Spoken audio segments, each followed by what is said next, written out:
Clasificación de reacciones. Vamos a iniciar esta presentación revisando nuestro objetivo de aprendizaje, los conocimientos previos necesarios para estudiar el tema. Vamos a definir el problema de estudio. Posteriormente definiremos brevemente reacción química y revisaremos formas de clasificar las reacciones para entrar de lleno al tipo de reacción de precipitación y reacciones ácido-base. En un segundo video vamos a revisar las reacciones de oxidación-reducción, combinación, combustión y sustitución simple. Bien, objetivo de aprendizaje: desarrollar la habilidad necesaria para predecir lo que puede suceder cuando los reactivos químicos se mezclan entre sí.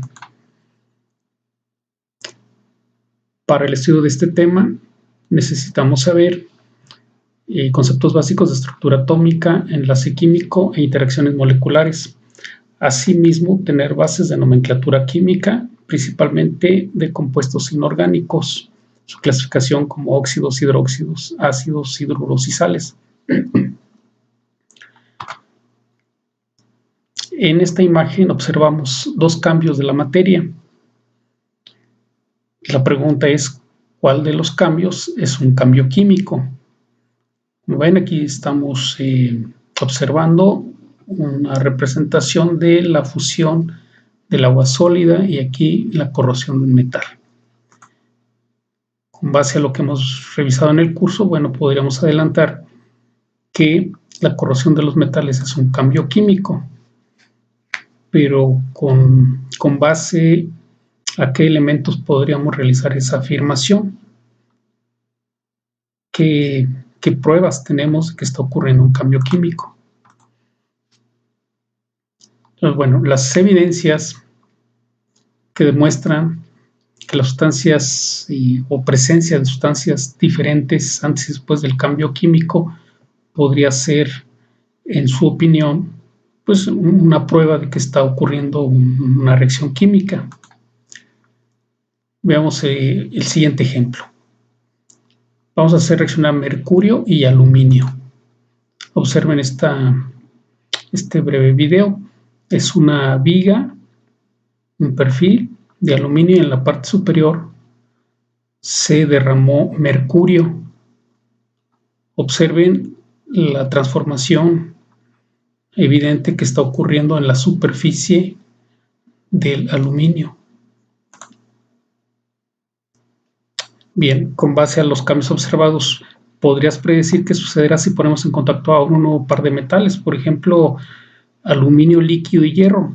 Es decir, que cambiemos el perfil, que sea ahora un perfil de acero, y en la parte superior vamos a derramar aluminio a 700 grados Celsius. A esa temperatura el aluminio es líquido. La pregunta sería, ¿qué cambios esperarías? Entonces, no es tan fácil predecir, necesitamos más información. Esto nos lleva a la siguiente conclusión: los cambios observados durante una reacción química no aportan información suficiente para predecir la probabilidad de una reacción. ¿Sí? Entonces, en una reacción química debe haber cambios no visibles, por lo tanto necesitamos más información. Necesitamos saber sobre posibles interacciones entre las moléculas y los iones que reaccionan. Entonces, aquí es donde aplicamos mayor información sobre comportamiento de las partículas de la materia o la materia a nivel partículas, es decir, a la escala molecular, y qué tipo de interacciones, cómo se comportarían en el caso de, por ejemplo, aquí sí hay iones y hay moléculas polares. Bien, pasemos ahora a revisar rápidamente una definición de reacción química. En la literatura se pueden encontrar estas definiciones. Una reacción química es un cambio que da lugar a estructuras moleculares o combinaciones iónicas diferentes de aquellas presentes en los reactivos iniciales. Una reacción química comienza cuando un centro de carga positiva de uno de los reactivos es atraído por un centro de carga negativa. Son consideraciones que no es posible obtener evidencias a simple vista. Estamos hablando de escala nano. Aquí está una representación de una posible interacción entre iones, es decir, átomos con carga eléctrica, y moléculas que tienen también polaridad. Una reacción química implica una redistribución de electrones y átomos para formar los productos. Aquí tenemos esta representación de una reacción química, una representación en forma de ecuación, que finalmente es una representación simbólica, una representación pictórica de una reacción química. La reacción implica redistribución de electrones. Recuerden que estas moléculas se formaron gracias a la interacción de los electrones de cada uno de los átomos. Para que se formen estos productos, vean cómo estaban originalmente asociados. Entonces, para obtener estos productos es necesario que se rompan los enlaces, se reacomoden los átomos con base a su naturaleza química y se formen nuevas sustancias. Esto también obviamente ocurre a nivel molecular y no siempre se obtienen evidencias, no siempre se observan cambios visibles. Bien, entonces con base a las estructuras atómicas y moleculares de los reactivos, las reacciones se clasifican en tres grandes grupos: precipitación, ácido-base y oxidación-reducción. Este es el enfoque de la presentación en su primera y segunda parte. En un principio, entonces, clasificaremos como reacciones de precipitación, ácido-base u oxidación-reducción. En esta primera parte revisaremos reacciones de precipitación y ácido-base. Bien, entonces, con base a esa lista, tendríamos el siguiente mapa mental. Las reacciones de precipitación, oxidación-reducción y ácido-base. En un momento más arrancamos con precipitación y posteriormente ácido-base. Las reacciones de doble sustitución clasifican como reacciones de precipitación. Reacciones de oxidación-reducción existen varios tipos: las reacciones de síntesis, reacciones de descomposición y reacciones de combustión. Aquí tenemos un tipo más: las reacciones de sustitución simple. ¿Qué tienen en común estos cuatro tipos de reacciones? Que las cuatro reacciones también clasifican como oxidación-reducción. Y vean que tenemos en una sección aparte con respecto a las de precipitación. ¿Cuál es la diferencia entre precipitación y oxidación? En la primera no hay cambio en el número de oxidación, es decir, las reacciones doble sustitución ocurren sin cambio en el número de oxidación. Solamente se observa la formación de un precipitado. En cambio, en estas cuatro clases de reacciones sí hay cambio en los números de oxidación de los reactivos y productos. Finalmente, el grupo de las reacciones ácido-base. Tenemos reacciones ácido-base que forman gases y reacciones ácido-base, las clásicas, que se clasifican como neutralización. ¿Cuál es la diferencia entre estas dos? Ambas son reacciones ácido-base. La diferencia es que en la segunda hay formación de algún gas, normalmente es dióxido de carbono, por ejemplo. Entonces vamos a revisar cada una de ellas. Entonces vamos a arrancar con una explicación un poco más detallada de las reacciones de precipitación. Bueno, esto que estoy señalando aquí es otra forma clásica de agrupar las reacciones químicas. Es una forma tradicional que van a encontrar en los libros de química general. Los 5 grandes tipos de reacciones químicas: doble sustitución, síntesis, descomposición, combustión y sustitución simple. Es la forma tradicional de clasificarlo. Yo prefiero esta clasificación en principio para poder ubicar y detectar diferencias entre precipitación y oxidación, sobre todo facilitar el estudio. Al momento de balancear las reacciones, incluso pues existen técnicas para balancear ecuaciones óxido-reducción. Bien, vamos a ver un primer ejemplo. Tenemos la siguiente reacción. El yoduro de potasio en solución. Tenemos en esta probeta y tenemos una cierta cantidad de nitrato de plomo. Bien, los vamos a hacer reaccionar.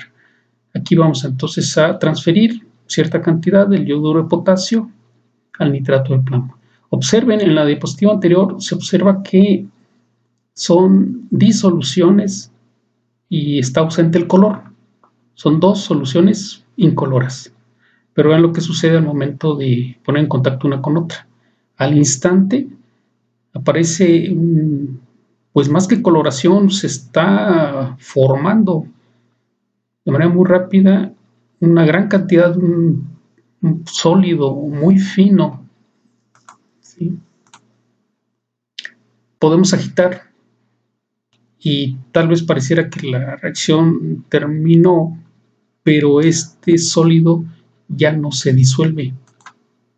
Ese sólido insoluble se llama precipitado. Por lo tanto, esta reacción que acabamos de observar la podemos clasificar como reacción de precipitación. Aquí la siguiente pregunta quizás podría ser: ¿y qué es esto que se formó? De dos sustancias completamente incoloras, ahora tengo una sustancia sólida de un color muy intenso. ¿Qué sustancia es? ¿Cómo podemos deducir la naturaleza de esta sustancia? Bien. Vamos en primer lugar a escribir la reacción en forma de ecuación mediante la simbología que ya conocen. Bueno, esto es lo que afirmamos hace un momento, que una reacción de precipitación se clasifica como reacción de doble sustitución de acuerdo al mapa mental que se mostró hace un momento. Bien, no olvidar dos características importantes de la reacción de doble sustitución. Existe intercambio de cationes y no cambian los números de oxidación. Entonces pasamos a la simbología. Escribimos la fórmula del compuesto nitrato de plomo en solución acuoso, más yoduro de potasio en solución acuoso. ¿Cómo determino los productos? Bueno, si yo sé que ocurrió una precipitación y que la reacción de precipitación es doble sustitución, ¿cómo es la doble sustitución? Pues es básicamente un intercambio de cationes. Es decir, el catión plomo va a ocupar el lugar del catión potasio y el ion potasio ocupa el lugar del plomo. Y con esto vamos a formular tomando en cuenta, muy importante, no cambian los números de oxidación. Es decir, aquí sabemos que el número de oxidación del plomo es más 2 y del potasio es más 1. Cuando formulen los productos, mantengan los números de oxidación, no los modifiquen, no consulten la tabla periódica, se trabaja con las fórmulas de los compuestos, de los reactivos. Entonces aquí, al cambiar los cationes, vamos a escribir plomo más 2 y potasio más 1. Entonces, potasio ocupa el lugar de plomo, sigue siendo más 1. Ion nitrato, el estado de agregación más. Ahorita les explico cómo vamos a determinar el estado de agregación. Y el ion plomo más 2 unido al ion yoduro con sus respectivos números de oxidación. Plomo más 2 unido a yodo menos 1.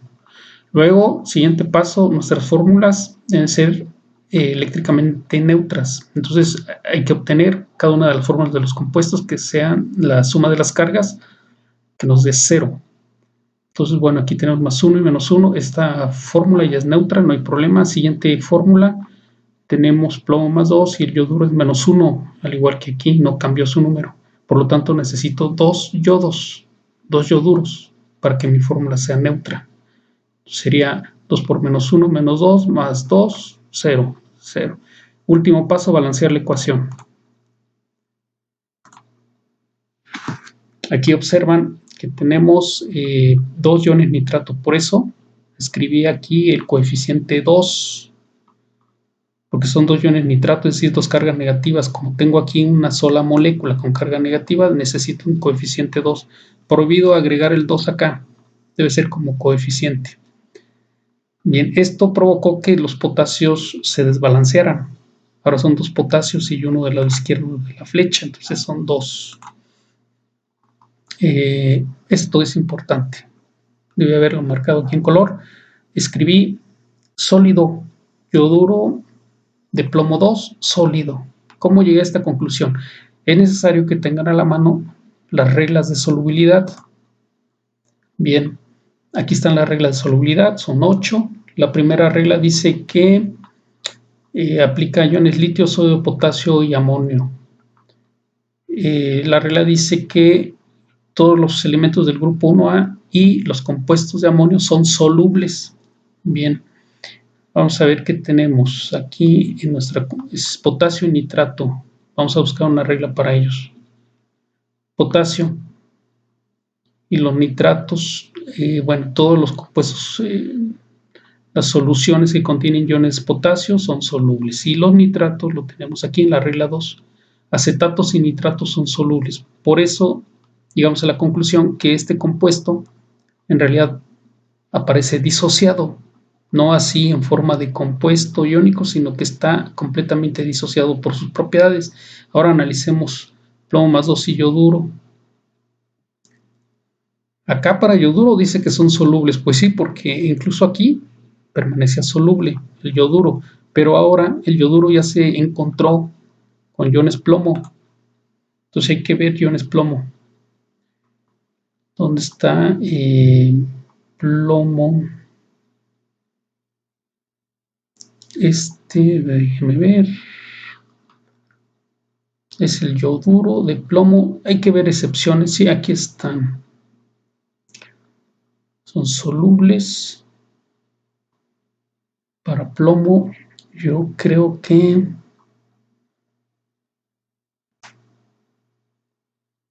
estamos en ampliar, ver dónde está yoduro. La mayoría de los bonos son solubles. Ah, aquí están. Perdón, me estoy brincando esta tercera columna. Sí, la regla dice que la mayoría de los cloruros, bromuros y yoduros son solubles, excepto, y me da una listota, excepto cloruro de plata, cloruro de mercurio, así bla bla, cloruro de plomo. Me sigo, voy revisando la lista y encuentro aquí yoduro de plomo 2, es la excepción a la regla. Entonces, ok, los yoduros son solubles excepto en yoduro de plomo. Como tenemos yoduro de plomo, el insoluble lo voy a marcar aquí como sólido. Esa es la razón. Entonces, perdón ustedes, me estaba brincando las excepciones a la regla. Es importantísimo y aquí está la clave para marcar si son solubles o no. Bien, siguiente ejemplo. Ahora es la reacción entre un ácido y una base. En general, cuando un ácido reacciona con una base, se obtiene una sal y agua. La sal puede ser binaria o ternaria, dependiendo de las especies químicas que reaccionan. Vamos a ver este ejemplo. Un hidrácido que reacciona con un hidróxido. Y aquí estoy marcando las especies químicas que tienen la carga positiva. El hidrógeno es +1, cloro -1, sodio +1, OH -1. Bien, el mecanismo cuando ocurre una reacción de ácido-base es muy similar a la de precipitación. Hay un intercambio de cationes, por así decirlo, aunque aquí en este caso no hay formación de precipitado. Importante, aunque hay una sal, la sal es soluble y no se forma un precipitado, por eso puede ser difícil detectar a simple vista que ocurrió una reacción ácido-base porque no hay precipitado. Necesitamos otras evidencias de que ocurrió la reacción, por ejemplo, cambio en el pH o cambio en la temperatura, pero a simple vista es imposible afirmar que el ácido reaccionó con la base. Entonces vamos a seguir este mecanismo. El sodio desplaza el hidrógeno forma un enlace con el OH. Entonces de esa manera tendríamos cloruro de sodio más el hidrógeno se asocia a los OH y forma agua. Bien, importante. Recuerden que de acuerdo a la regla, no me va a llevar más tiempo hacerlo así. No, revisen reglas de solubilidad para asegurarnos que los cloruros son solubles. Entonces, por eso marcamos aquí acuoso, ya para no llevar más tiempo. Bien, es importante que en las reacciones ácido-base tampoco cambia los números de oxidación. Si ustedes revisan, hidrógeno es +1, acá sigue siendo +1, +1, 2 menos. cloro -1, sodio +1, acá es +1. Entonces no cambiaron los números de oxidación en una reacción ácido-base. Y pues así es como se denomina este tipo de reacción. También se conoce como reacción de neutralización, eso es muy importante que lo recuerden. Es decir, esta reacción clasifica como ácido-base o como neutralización. Muy bien, otro ejemplo ácido-base. Ácido sulfúrico reacciona con hidróxido de calcio. Es un oxácido, es un compuesto ternario, a diferencia del hidrácido que era un ácido binario, aquí es un oxácido, ácido sulfúrico que reacciona con hidróxido de calcio. Ácido base, entonces, ¿qué esperamos de productos? Pues una sal y una base. Entonces vamos a formular considerando este mecanismo. El calcio lo van a asociar al sulfato. Como no hay cambio en el número de oxidación, el calcio lo tienen que escribir como calcio más 2. Sulfato es una molécula con carga neta de -2. Aquí está, entonces calcio va a ser +2. Aquí ya no lo escribí porque no estoy escribiendo en este momento ecuaciones iónicas, pero ustedes deben estar conscientes que es calcio más 2. Y ion sulfato con -2. La suma de cargas, es decir, +2 y -2, nos queda una suma neta de cargas de 0, más el hidrógeno lo asocian con el OH. Muy bien, siguiente paso, balancear la ecuación. Vemos que tiene un calcio, uno de cada lado, sulfato 1 y 1, hidrógenos 2 y 2, 4, está desbalanceado los hidrógenos. Bien, entonces con un coeficiente 2 queda balanceado, oxígenos e hidrógenos. Les decía en la diapositiva anterior, estas reacciones ácido-base también clasifican como reacción de neutralización. Muy bien. Vamos a terminar aquí esta presentación porque requerimos más tiempo para explicar las reacciones oxidación-reducción y las de combustión. Bien, vamos entonces a finalizar y nos vemos en el siguiente video. Gracias por su atención.